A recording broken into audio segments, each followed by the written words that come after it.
Hola, ¿qué tal amigos? Es un gusto saludarlos en esta ocasión tan especial, porque bueno, pues el día de hoy quiero platicar con ustedes acerca de la consumación de la independencia.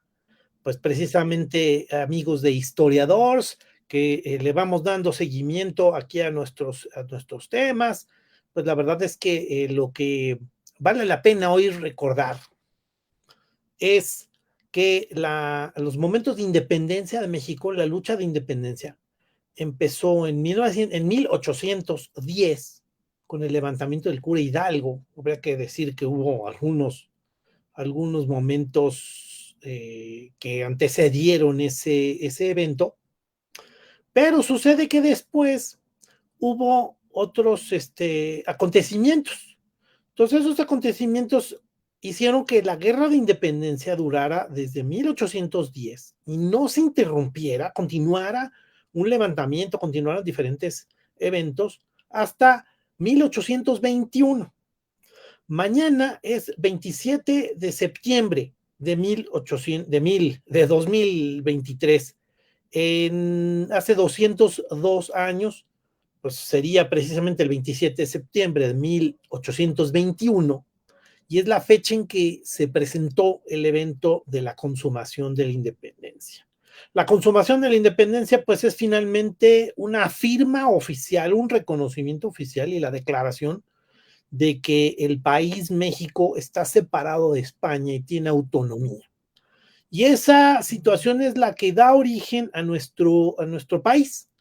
Pues a partir de eso vamos a tener un camino bastante difícil para poder consolidar instituciones, para poder consolidar la libertad y para poder consolidar los principios bajo los cuales se dio el levantamiento de la guerra de independencia.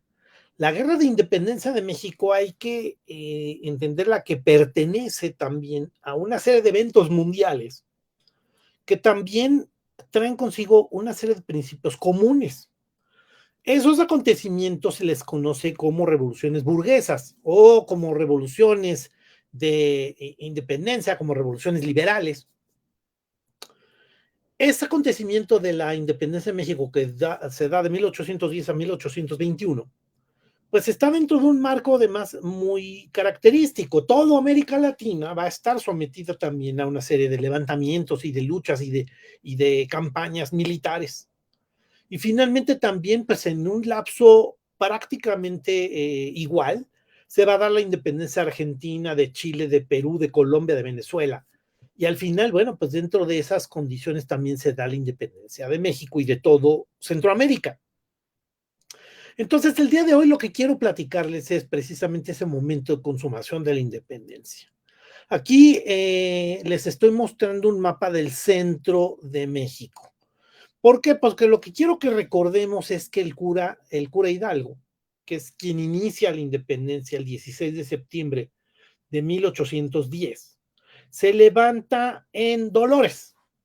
Y sucede que Dolores Hidalgo, que está en el estado de Guanajuato, pues va a ser el centro de inicio de las campañas y de la lucha de independencia. De ahí podemos ver pues, que hay una secuencia de puntos.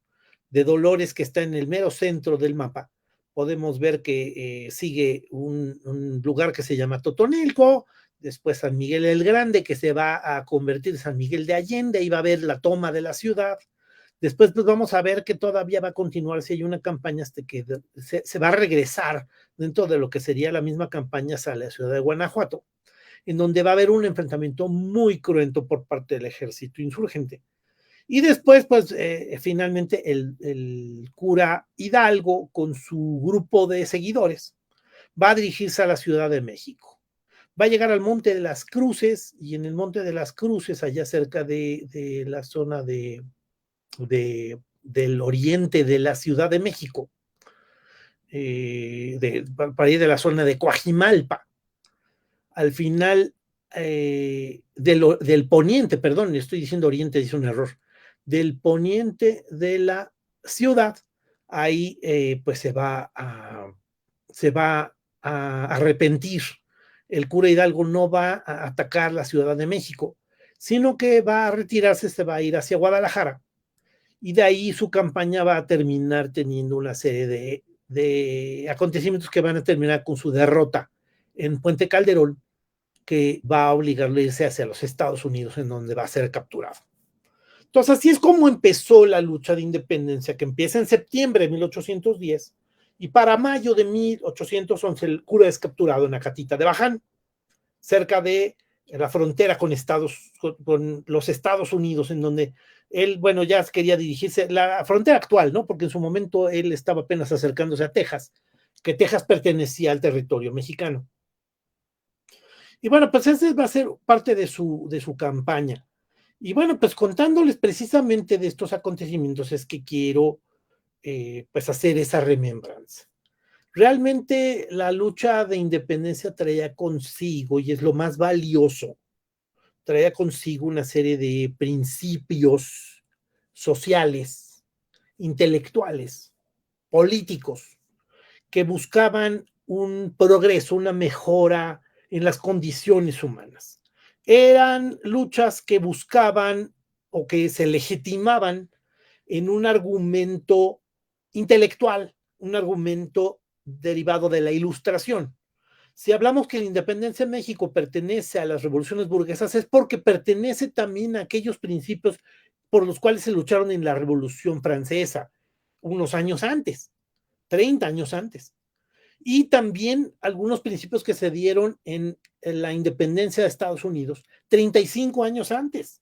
Entonces, al final, pues todo eso trae consigo siempre un discurso, una serie de elementos políticos que van a ser siempre parte de nuestro desarrollo como país, que busca una mejora en la sociedad, que busca entender que el ser humano debe de estar en condiciones de libertad, de igualdad, de justicia, que vienen a lucharse con esos movimientos de independencia. En algunos casos un poco desordenados, como fue el caso del cura Hidalgo, en algunos casos ya más ordenado, como fue el levantamiento de Morelos, y finalmente, pues en algunos casos, como la que sería ya los nuevos proyectos en el siglo XIX, con Benito Juárez y los liberales, en los cuales tratan de consolidar esos principios. Todo eso pertenece a la misma línea intelectual, a la misma idea ilustrada de poder hacer una sociedad mejor. Y precisamente eso es parte de lo que habría que entender, que mucha gente esperaba cuando se diera la consumación de la independencia. La consumación de la independencia la va a lograr Agustín de Iturbide y Vicente Guerrero. Los dos personajes habría que conceder o aceptar o partir de que la consumación de la independencia la van a dar esos dos personajes. Todavía al día de hoy, a 200 años de ese evento, todavía hay gente que discute que quien logró la independencia del país fue Iturbide. Y eso me parece muy característico de una postura ideológica en la cual pretendemos que los principios imperiales, los principios monárquicos, los principios conservadores que representa Iturbide, son parte del proyecto por el cual de repente se logra lo que se ha tenido. Y eso es una interpretación que cotidianamente nos ha perseguido en la historia. Yo con eso quisiera que dedujéramos, que vieran que normalmente ese pensamiento pues tiene consigo una contradicción. Como que aquellos que quieren conservar las cosas como están, de repente hacen unos cambios que han tenido una trascendencia importante. Iturbide, que quería que no cambiara nada, consolidó la independencia de México y de repente él es quien consolida lo que para nosotros termina siendo un avance, un progreso político. Pues la verdad es que es una contradicción. En realidad, pues esa es la postura que quiero también que reflexionemos. Al final, pensar en que hay grupos que consideran que de repente esos avances se logran a partir de gente que no quiere cambiar las cosas, ¿no? Dentro de las reflexiones de las últimas semanas, de repente alguien me dice, es que la historia la hace quien quiere juntar a la gente, quien quiere conciliar. Yo diría que eso no es cierto, al contrario. la historia y las mejoras que se han dado en las sociedades, como Gandhi, como Mandela, como la independencia de México, como la Revolución Francesa, como la independencia de los Estados Unidos. No han sido movimientos de unión, han sido movimientos de enfrentamiento, movimientos de lucha, movimientos de contrariedad, de contradicción, de grupos enfrentados, en la cual hay unos que no quieren cambiar las cosas, que están mal y que son injusticias, que es deseable que cambien, y que hay otros que creen posible que se cambien. Y esos que creen posible que se cambien, que son injusticias que pueden arreglarse, son los que hacen proyectos para mejorar al país. Y precisamente esa es la condición en la cual el devenir histórico ha sido mejor. Y precisamente es ahí donde ubicamos al otro personaje, a Vicente Guerrero. Vicente Guerrero, que es un personaje que pertenece a un grupo de intelectuales que también son guerrilleros y que también se levantaron precisamente por lograr algunas ventajas sociales. Entonces, bueno, pues yo creo que más o menos esa es una reflexión. Vamos a avanzar y platicarles un poquito acerca de este tema. Lo que les digo es, bueno, pues efectivamente en 1811 va a ser capturado el cura Hidalgo, va a ser fusilado dentro de su mismo proceso en donde fue capturado cerca de Chihuahua, pues va a ser humillado, él va a tener algunas actitudes según algunos testigos y algunos testimonios que se ven en la época, se va a saber que él se siente arrepentido, parte de lo que supuestamente aceptó fue que todas las atrocidades que se cometieron en Guadalajara, porque se cometieron muchas atrocidades en Guadalajara dentro del trayecto, pudimos ver cómo empezó en Dolores, terminó en Guanajuato y ahí se cometieron una serie de atrocidades y un montón de muertos.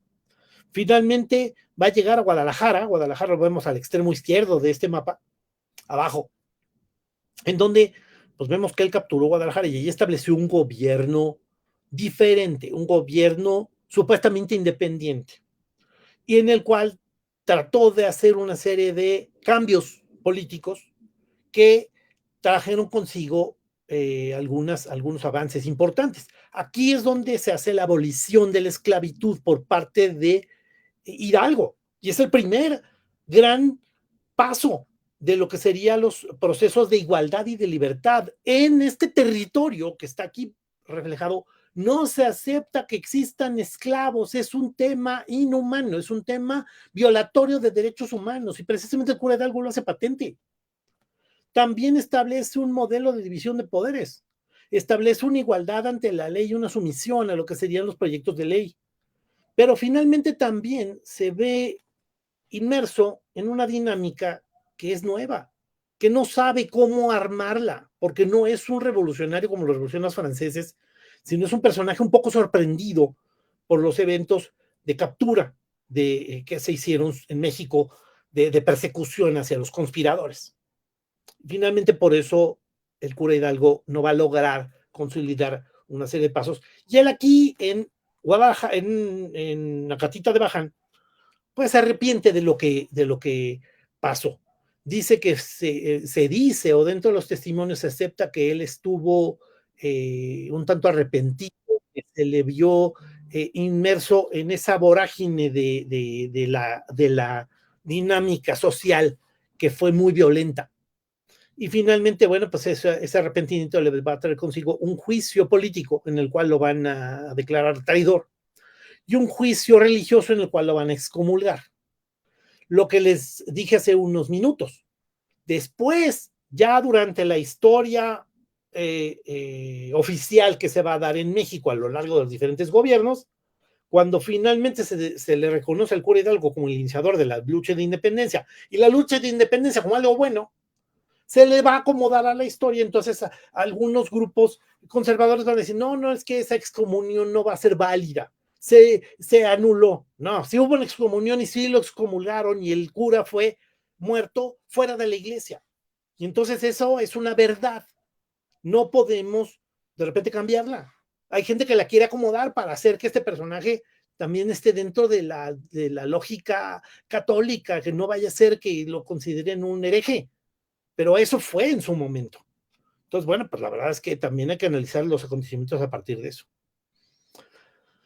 Va a haber un personaje al cual se le van a pagar algún dinero, 5,000 pesos, y él es un experto que le va a cortar la cabeza al cura Hidalgo, la van a poner en una jaula y se la van a llevar a Guanajuato, a la ciudad de Guanajuato, y van a colgar la cabeza del cura Hidalgo en esa jaula, en una de las esquinas de la Alhóndiga de Granaditas. La Alhóndiga de Granaditas es esta fortaleza de forma cuadrangular, y en las diferentes esquinas se colocaron a los personajes que se levantaron junto con el cura Hidalgo, a Allende, a Aldama y a Jiménez. Y finalmente, bueno, pues esos personajes van a tener ahí sus cabezas colgadas durante varios años y van a convertirse en una cosa horrible, porque al final se van a quedar las calaveras. Van a llegar los pájaros, se van a comer los compuestos orgánicos y finalmente la calavera expuesta durante muchos años hasta que después va a ser bajada de ahí de la Alhóndiga de Granaditas. Pero, pues al final son preguntas. ¿A poco en 1810, cuando se levantó el cura Hidalgo, que era un modelo liberal para Nueva España, él mismo no lo entendió? No es posible que hubiera tenido un proyecto liberal. La guerra de independencia pudo haber durado 2 meses y no 11 años. Pues es que no lo sabemos, porque la misma independencia buscaba, al final de la lucha de independencia, busca una serie de principios que pertenecen a esos momentos revolucionarios que les acabo de decir. La lucha de independencia y las guerras, las revoluciones burguesas, van a caracterizarse y van a legitimar y van a interiorizarse entre aquellas personas que no es explicable que quieran vivir huyendo, que quieran vivir en una guerrilla, que sean perseguidos, que no acepten amnisticios, que no acepten acuerdos para poder pacificar el país. Y no entiendes ese levantamiento, si no entiendes que lo que ellos quieren son cambios verdaderamente radicales en la forma de gobernar. Tantas quieren una república. El gobernante puede ser un rey, pero el gobernante tiene que someterse a lo que quiere el pueblo, es decir, tiene que haber una constitución. Y esa constitución tiene que ser elaborada por un congreso representativo. Y ese congreso representativo lo tiene que elegir la gente. Eso es una contradicción contra la naturaleza con la cual se había vivido en Nueva España durante toda la colonia. La colonia pues se da a partir de la conquista de México y finalmente dura 300 años. Y durante los 300 años hay un rey en España que fue puesto por Dios. Eso es lo que da la legitimidad del rey en España. El rey nombra a sus ayudantes, a miembros de su gobierno. Y uno de esos a los que nombra es el virrey, que es precisamente la legitimidad del virrey es dada por el rey porque el rey lo puso Dios. Eso no es un principio liberal. La Ilustración, desde John Locke en 1705-1715, cuando es publicado su libro, El ensayo sobre el gobierno civil, propone que el gobierno debe ser elegido por el pueblo y el gobierno está para resolverle los problemas al pueblo, para garantizar los principios inalienables del hombre. Hay principios inalienables del hombre, que son la vida, la libertad y la búsqueda de la felicidad. Si no hay nada, más bien, si el gobierno no garantiza esos principios, el principio de vida, el principio de libertad, el principio de igualdad, el principio de justicia, el principio de que puede buscar su felicidad, si el gobierno no garantiza eso, no sirve y el pueblo tiene el derecho de quitarlo y poner uno nuevo. Precisamente ese es el principio máximo del liberalismo. Y ese es precisamente el modelo bajo el cual pues hay gente que se va a levantar en armas y cree legítimo que esté levantado en armas, porque lo que quiere es el modelo liberal. Por eso es que el cura que se levanta en armas es un híbrido, es una cosa medio revuelta, como que sí es conservador, pero un poco se rige por principios liberales. Hay que recordar que el cura Hidalgo se levanta contra el gobierno que obedece al hermano de Napoleón. En España invadió Napoleón, quitó al rey y puso a su hermano. Y eso es lo que al cura Hidalgo y a una serie de seguidores no les gusta. No quieren obedecer a un gobierno que consideran ilegítimo, porque ni lo puso Dios ni es un gobierno que responde al pueblo.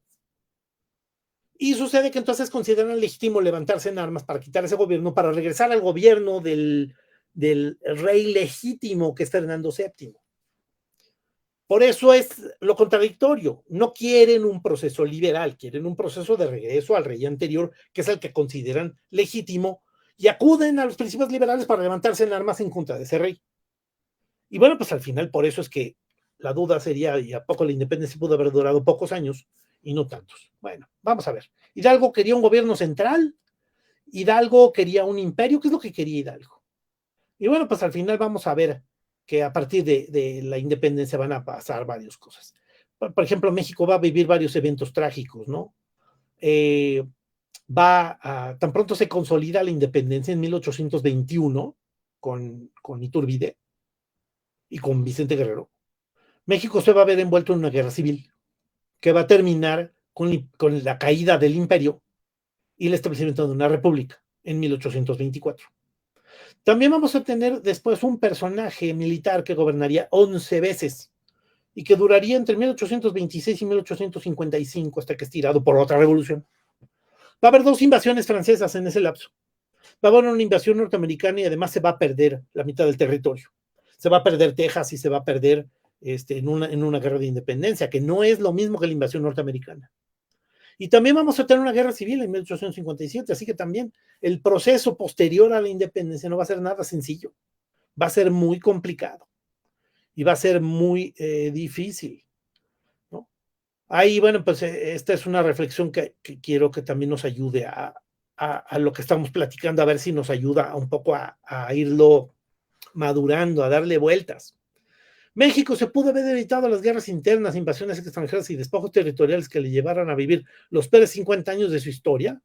Todo eso pudo haber cambiado por la decisión de una persona. ¿En serio? Si Hidalgo se hubiera continuado con su lucha de independencia, hubiera tomado la Ciudad de México, por ejemplo, hubiera pasado eso. Si Iturbide no hubiera decidido renunciar, si Vicente Guerrero se hubiera alineado a que Iturbide fuera emperador, eso se hubiera evitado.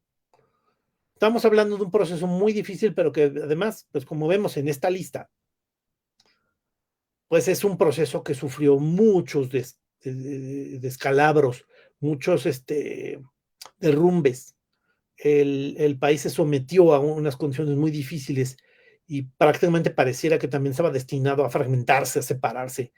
Y hoy es un país que ha superado todas estas dificultades, por lo cual también deberíamos estar muy contentos y muy felices por ese proceso histórico bajo el cual México se ha visto sometido. Y el resultado que tenemos es una república con sus deficiencias, una democracia con sus elementos todavía que tienen que consolidarse. Y bueno, pues la verdad, un proceso que además nos ha hecho cada vez más cercanos a lo que serían instituciones, a lo que sería leyes, a lo que sería división de poderes. Y bueno, pues es un proceso muy, muy difícil. Bien. También para poder hablar de la consumación de la independencia, quisiera hacer un comentario rápido sobre un momento histórico siguiente a Hidalgo. Hidalgo se levantó en 1810, terminó siendo derrotado en 1811, pero en 1811 uno de sus lugartenientes, José María Morelos y Pavón, que lo vemos aquí en esta imagen, continuó la lucha y continuó el enfrentamiento de grupos para consolidar una serie de principios revolucionarios. Morelos fue mucho más preparado y estructuró de una manera más clara su revolución. Y precisamente es muy patente lo que él quería como principios ilustrados. Es un hombre extremadamente preparado y extremadamente capaz. Y bueno, pues lo que él va a proponer es un congreso constituyente, el Congreso de Anáhuac, que se va a dar en Chilpancingo. Ese Congreso va a hacer una constitución, entonces también todo lo que se haga a partir de eso como gobierno y como principios responden a una constitución que se hizo en Apatzingán en 1813. Él va a hacer un documento previo que va a decir cuál es su proyecto de nación, en el cual establece lo que son los sentimientos de la nación. Parte de lo interesante y de lo valioso es que el documento de los sentimientos de la nación proyecta lo que él comprende como un gobierno. Dice, está bien, vamos a tener un gobierno, pero yo lo firmo porque yo soy siervo de la nación. Lo que dijimos hace unos minutos, el principio del liberalismo, el principio liberal, del liberalismo político que se da con la Ilustración, es que si un gobierno no garantiza los principios inalienables del hombre, el pueblo debe quitarlo y poner uno nuevo. José María Morelos estableció un documento y lo firma como siervo de la nación, como un personaje que obedece a la nación y hace además un documento que se va a llamar que los sentimientos, que es lo que busca el pueblo, la nación, lo que requiere es esto: división de poderes, un gobierno que se someta a las leyes, un gobierno legítimo que busque principios de igualdad y libertad, de justicia, la abolición de la esclavitud. Todo eso es lo que contiene ese documento. Entonces, al final, verdaderamente es un avance, un progreso político importantísimo el levantamiento de Morelos. Y por eso, ante la muerte de Morelos, la independencia no se terminó. Cualquiera hubiera creído que después de que derrotan a Morelos y lo matan, pues la guerra ahí se acaba, y no es cierto, no. Ahí continuaron los hermanos Galeana, los hermanos Bravo, Vicente Guerrero levantando en armas, todas esas personas haciendo guerrilla, tratando de consolidar lo que había propuesto Morelos. Y por supuesto la independencia de México frente a España, que nuevamente todo este proceso se da cuando todavía Napoleón sigue gobernando España por medio de su hermano y está depuesto el rey legítimo de España. Por eso también se explica por qué quieren una independencia de España, porque lo que no quieren es obedecer a los franceses. Y por supuesto, pues él establece que también se va a presidir el gobierno por medio de una cabeza que se va a llamar presidente del gobierno supremo mexicano. Bueno, aquí vemos el documento de los sentimientos de la nación que se firma en 1813 y que va a requerir pues todo lo que estamos diciendo. México es libre e independiente, establece la religión católica como única sin tolerancia de otra, la soberanía dimana inmediatamente del pueblo, como punto número 5. Vean nomás, es interesantísimo y es valiosísimo este tema. El Supremo Congreso, el Congreso Constituyente, constará de 5 vocales nombrados por los representantes de las provincias, es representante de provincias, ¿no? Las funciones de cada vocal durarán 5 años, el más antiguo hará de presidente. Queda enteramente proscrita la esclavitud. Toda persona que haya sido perjura a la nación sin perjuicio de la pena que se le aplique, se declara infame y sus bienes pertenecientes a la nación. Y bueno, pues aquí vemos la bandera del levantamiento del ejército de Morelos, precisamente como parte del proceso. Toda esta explicación que estamos narrando y que estamos reflexionando es para entender lo que muchas personas van a esperar cuando se dé la consolidación de la independencia, la consumación de la independencia. Por supuesto que va a haber gente que cuando se consume la independencia espera que todos estos principios se pongan en práctica y sean válidos. Entonces, bueno, pues al final vamos a ver aquí hasta el mismo ejército de Morelos hizo su propia moneda, precisamente para separarse. Aquí tenemos a Vicente Guerrero como el personaje que va a continuar la lucha de independencia de Morelos. Y bueno, pues parte de lo importante van a ser dos cosas.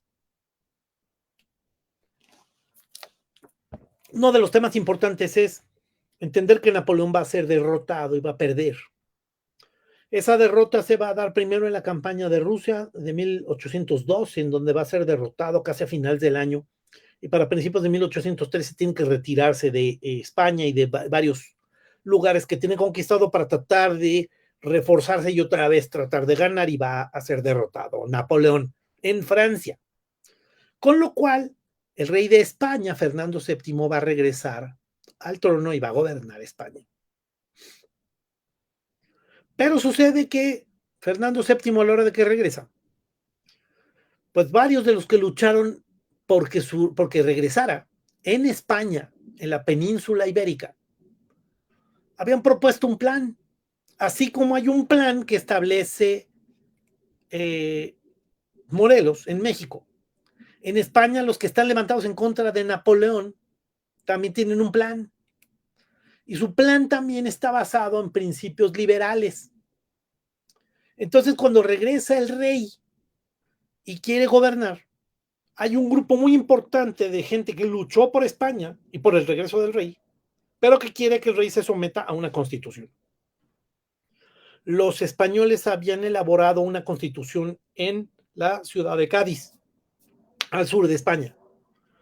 Y ahí es donde habían establecido una constitución por medio de un congreso representativo y que el rey se sometiera a las leyes. El rey debe de obedecer a los representantes hacen una ley. Lo máximo que debe ser obedecido es la ley. La ley, evidentemente, propone varios principios liberales. Entre otras cosas, división de poderes, abolición de esclavitud y una serie de principios que el rey va a rechazar y varios grupos conservadores van a rechazar. No les gusta. Ellos quieren regresar a las condiciones previas a la invasión de Napoleón. Entonces, pues sucede que se va a dar un enfrentamiento y finalmente este personaje que está aquí en esta imagen, Rafael de Riego, va a levantarse en armas en el sur de España, va a irse hacia Madrid y va a obligar al rey Fernando VII a que se firme la Constitución de Cádiz. Todo esto va a pasar en 1820. Es decir, ya Morelos había sido derrotado, ya Vicente Guerrero llevaba algunos años luchando una guerra de guerrillas en el actual estado de Guerrero, en el sur de la República Mexicana. No estaba logrando grandes avances, pero ahí seguían luchando los personajes que habían estado siguiendo a Morelos. En España había habido una lucha y habían estado perdiendo y siendo derrotados todos los liberales. Pero finalmente Rafael de Riego va a obligar al rey a que firme la Constitución. Entonces, ¿qué pasa en 1820 en España? Que España se vuelve liberal. España se somete a la Constitución gracias a Rafael de Riego, que se levanta en armas. El rey va a someterse y va a jurar la Constitución. Va a haber división de poderes y va a haber un Congreso representativo. Entonces, aquí es donde Fernando VII, aquí podemos ver sus imágenes, ¿no? Y vemos las monedas. En 1815 lo vemos que está con una corona ahí de laureles y que está obedeciendo a Dios. Y que, bueno, ahí vemos la corona. Pero la moneda que vemos abajo es de 1823, en donde el rey sigue siendo, pues ahorita decimos que en 1820 se levantaron y obligaron a que el rey firmara la Constitución y podemos ver lo que dice la moneda. La moneda es para Fernando VII y sucede que es rey por la gracia de Dios, ahí lo vemos, por la gracia de Dios, pero también vemos que por la Constitución es rey, o sea, es rey por la gracia de Dios, pero además por la Constitución. Al rey evidentemente eso no le iba a gustar nunca, era una persona que lo hacía obligado porque Rafael de Riego se había levantado en armas y una serie de personajes lo habían obedecido para establecer esa constitución. Entonces aquí vemos cómo es esa la condición en España. Evidentemente hay grupos conservadores en México que tampoco van a querer obedecer la constitución. Ahora la constitución de Cádiz, la constitución de España, y que no les gusta el modelo liberal. Entonces uno de esos personajes va a ser Agustín de Iturbide. Agustín de Iturbide va a ser una persona que se ve afectada junto con una serie de personajes políticos que tienen mucha importancia en México y que van a decir, oye, ¿ya viste lo que pasa en España? ¡Qué tragedia! El rey ha sido sometido a una constitución, hay división de poderes, la constitución implica principios ilustrados y por supuesto que estos están escandalizados. E Iturbide va a tener la gran idea de engañar a Vicente Guerrero, de simular que quiere la independencia. ¿Pero por qué quiere la independencia? Aquí al final la reflexión tiene que ser muy clara. Iturbide quiere independizar México para que México no obedezca a la Constitución de Cádiz, para que no obedezca a los principios liberales de la península española.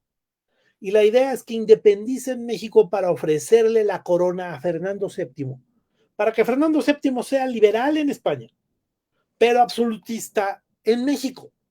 Esa es la propuesta y ese es el plan.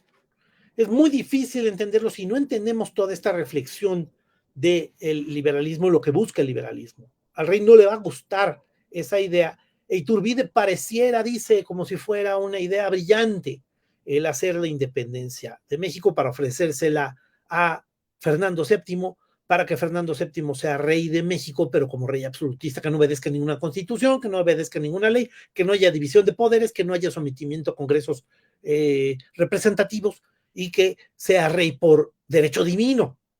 Y precisamente pues es la forma en que engañan a Vicente Guerrero, que al final pues no es un personaje tan preparado como Morelos. Y pues al final él cree que es una buena idea lograr la independencia de España como parte de los principios liberales, porque eso es lo que proponía los sentimientos de la nación y la constitución de Apatzingán. Por eso es que aquí al final se van a intercambiar cartas y esas cartas van a llevar a que hagan una paz. Se van a dar un abrazo cerca de Iguala, en un lugar que se llama Apatzingán, que por cierto, pues está también lleno de una serie de eventos históricos importantes. Y finalmente van a hacer un plan en la ciudad de Iguala. El plan de Iguala va a proponer que ambos ejércitos, tanto el insurgente que está levantado en armas, como el ejército realista que quiere obedecer al rey y que quiere traer a Fernando VII, se hagan una alianza y al final establezcan la independencia de México. Y bueno, pues precisamente eso es lo que representa el evento que vemos aquí. Aquí vemos que se va a dar un abrazo entre ambos personajes, el abrazo de Acatempan, y es un lugar también allí cerca de Iguala, en donde se van a reunir, donde van a firmar precisamente el plan de Iguala, y finalmente van a entrar los ejércitos a la Ciudad de México. ¿Qué es lo que propone el plan de Iguala? Propone el proceso de independencia obedeciendo lo que serán los principios liberales. Perdón, propone un híbrido, estoy aquí ya diciéndolo de manera incompleta y a lo mejor sesgada, errónea, debo corregir. La idea es que efectivamente Iturbide va a establecer el principio de religión, que es el mismo que propone los sentimientos de la nación, la independencia, pero establecer la unión alrededor de Fernando VII. Son los principios que van a llamar las garantías, las tres garantías: religión, independencia y unión. Y es ahí como el ejército unificado de los insurgentes con el ejército de Iturbide se va a terminar convirtiendo en el ejército trigarante. Y van a entrar a la ciudad. Esa entrada a la ciudad va a ser una entrada triunfalista, pero bueno, pues es un engaño para Vicente Guerrero, que al final va a firmar la independencia, se va a firmar el 27 de septiembre de 1821, y finalmente pues lo van a hacer para proponerle la corona a Fernando VII. Aquí lo podemos ver dentro de lo que serían los documentos. Bueno, pues vemos aquí que está el plan de independencia, en donde podemos ver que los europeos que llegan a la mayor ilustración y política fueron los que serían los que van a consolidar este modelo y establecen una propuesta de un imperio. Entonces, bueno, pues al final aquí podemos ver que declaran la independencia. Aquí, como dice en el segundo párrafo, 300 años hace la América septentrional, que está bajo la tutela de la nación más católica y piadosa, heroica y magnánima. ¿Por qué resaltan eso? ¿Por qué resaltan que es la más católica? Porque los católicos de la época consideran que todo aquel principio democrático, republicano, ilustrado, es una herejía. Y precisamente para muchos es importante que eso esté ahí representado para decir que no van a ser esos principios. La España la educó y engrandeció formando ciudades opulentas, pueblos hermosos, provincias y reinos dilatados que en la historia del universo van a ocupar un lugar muy distinguido, aumentadas las poblaciones y las luces, reconocidos todos los ramos de la natural opulencia del suelo, la riqueza metálica, la ventaja de la situación topográfica. Miren cómo se reconoce que hay una gran riqueza de recursos en México. Y bueno, pues ahí vemos esa serie de principios. Y es ahí como españoles europeos, vuestra patria es la América, porque en ella vivís. Pero como el documento también se está dirigiendo a muchos españoles europeos que viven en América y que deben declararse americanos. Y bueno, pues al final resaltan mucho en ese párrafo, en el primer párrafo resaltan mucho a aquellos que tienen origen español. También eso es parte de lo que quieren eh, proponer. Vean los principios que establece el Plan de Iguala.